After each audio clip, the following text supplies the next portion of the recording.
Imperialism से कैसे relate किया जाएगा?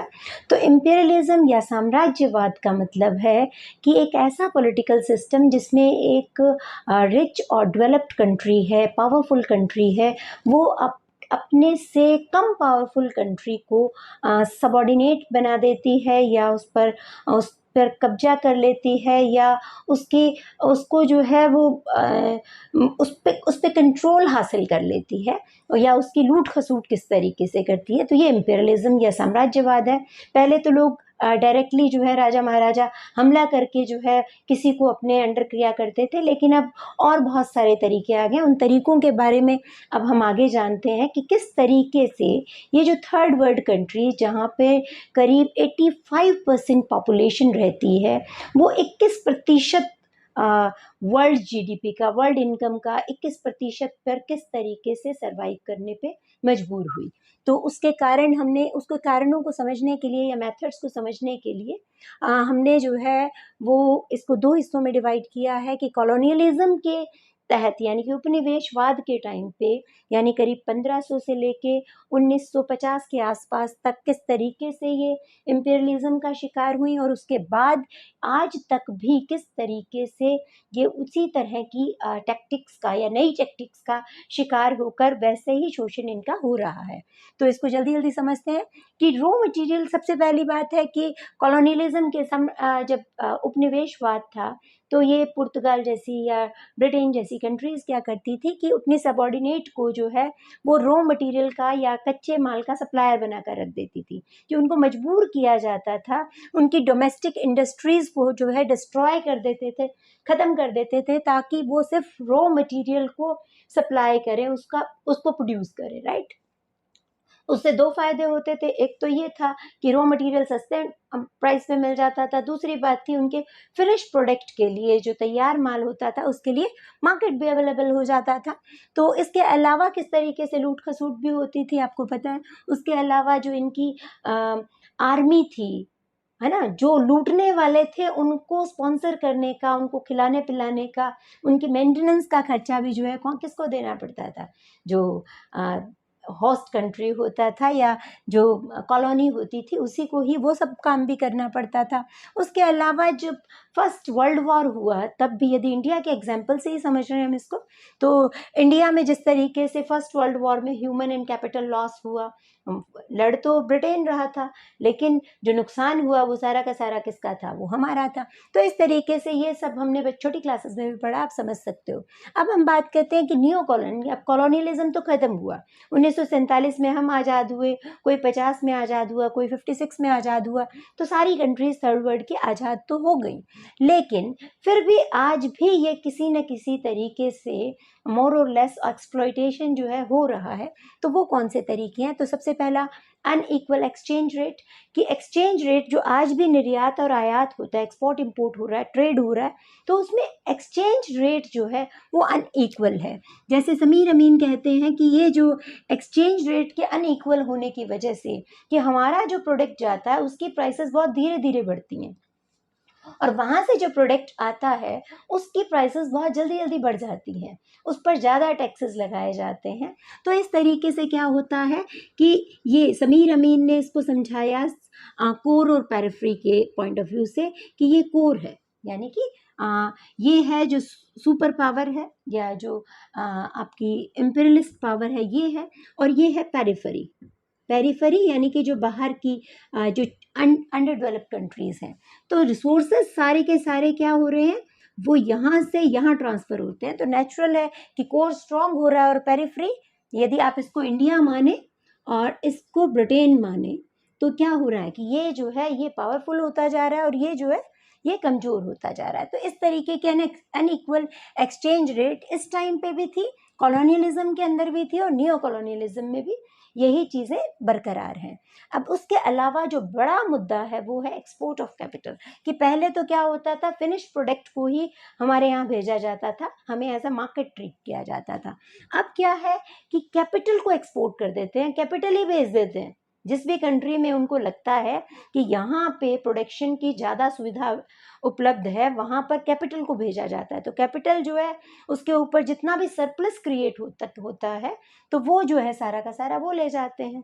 तो इसी वजह से चाहे कहीं मतलब अब किसी जो एमएनसीज जो आ गई हैं, मल्टीनेशनल कंपनीज हैं, एफडीआई है, foreign direct investment, LPG, liberalisation, privatisation and globalisation की जो स्कीम्स हैं, वर्ल्ड बैंक है, आईएमएफ है, तो ये सब जो वर्ड्स हैं एक्चुअली इन पे कितना भी बोला जा सकता है, मैं इसको बहुत लंबा नहीं करूँगी, आप सिर्फ हिंट लीजिए कि इनके थ्रू जो है, चाहे वो मर्जर्स और एक्विजिशन के थ्रू, या इन कंपनीज ने क्या करना है कि जहाँ पे उनको जो सस्ता मिलता है, कहीं लेबर पावर सस्ता मिल रहा है तो वहाँ मैन्युफैक्चरिंग करवा दी, कहीं पे जो है असेंबलिंग सस्ती पड़ती है तो वहाँ से असेंबल करवा लिया, कहीं पे पैकेजिंग सस्ती पड़ती है तो वहाँ से पैकेजिंग करवा ली। तो इससे क्या है कि ये बहुत ही सस्ते में वो माल प्रोडक्ट प्रोड्यूस करते हैं, और जो डोमेस्टिक इंडस्ट्रीज़ हैं वो इनका जो है इनसे कम्पीट नहीं कर सकती, तो नेचुरल है वो हार जाती हैं। आप सिंपली समझिए कि एक छोटा सा कस्बा है, टाउन है, उसके अंदर 25-30 जो है किराना शॉप है। अब एक मॉल आ जाता है बड़ा सा और उसमें सब कुछ मिल रहा है, सुपरमार्केट बन गया है, वहाँ पे सब कुछ उसी जगह पे मिल रहा है। तो नेचुरल है जो पहले 25-30 फर्म्स में जाया करता था जो पैसा, वो अब एक मॉल में जा रहा है, तो कंसंट्रेशन ऑफ वेल्थ वहाँ पे होगी। तो इसी तरीके से यहाँ पर जो है ये लोग जो कंसंट्रेशन और सेंट्रलाइजेशन का जो काम जो है वेल्थ का, वो यहाँ पर हो रहा है। तो हम लोग खुश तो बहुत होते हैं कि जब एफडीआई आ रहा है, लेकिन वो वापस कितना लेके जाता है और कितना फ्रजाइल डेवलपमेंट होता है उसको हम अभी समझते हैं।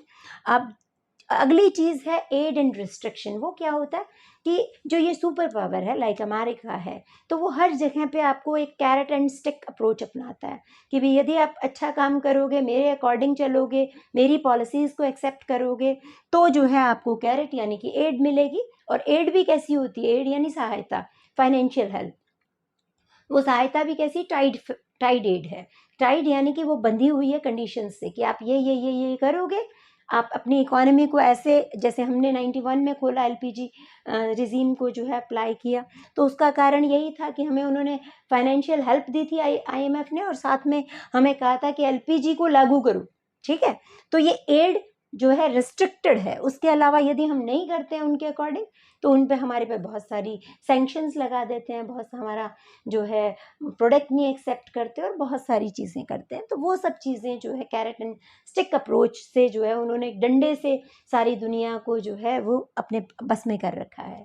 फिर एक ट्रांसफ़र प्राइसिंग नाम का भी एक तरीका है, जिससे कि ये जो एमएनसीज़ हैं, बड़ी कंपनियां हैं, वो इन कंट्रीज़ का बहुत सारा टैक्सेशन में रिलीफ ले जाती हैं, इनको नुकसान दे जाती हैं। वो कैसे कि इन कंपनीज़ की बहुत सारी सब्सिडरी यूनिट्स होती हैं, कि एक ही कंपनी के अंडर बहुत सारी फर्म्स हैं जो अलग अलग काम कर रही हैं। अब एक फर्म जो है वो दूसरी फर्म का, जैसे मान लीजिए कि कार बनाने वाली फर्म है, तो वो टायर जो है टायर बनाने वाली फर्म भी उसकी ही है।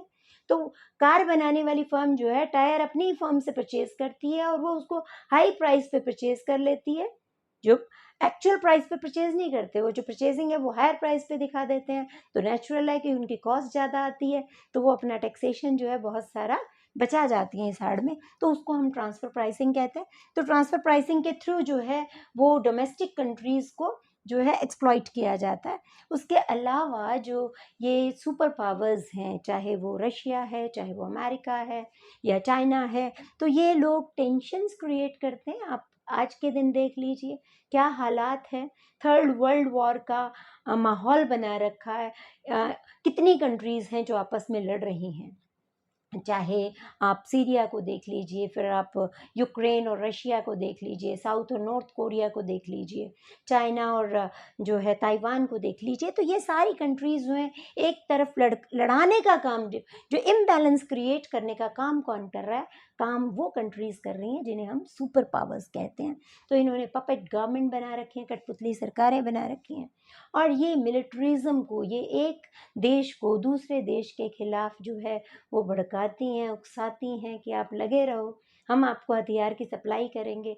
तो उससे होता क्या है, उससे जो है हथियारों की जो फैक्ट्रीज़ हैं वो चलती हैं और वहाँ पर माल बिकता है एंड सो ऑन।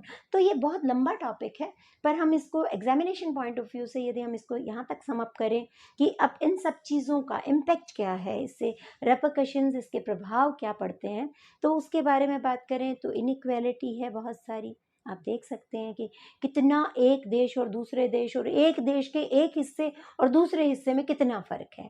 तो वो इनइक्वालिटी यहीं से आती है, जो कैपिटलिज्म का मॉडल दिया है उसी से आती है। फिर जो डेवलपमेंट हुआ भी है कि कुछ कंट्रीज़ में, तो वो बड़ा फ्रजाइल डेवलपमेंट है। जैसे ही एफडीआई वापस जाएगा, डेवलपमेंट भी खत्म हो जाएगा।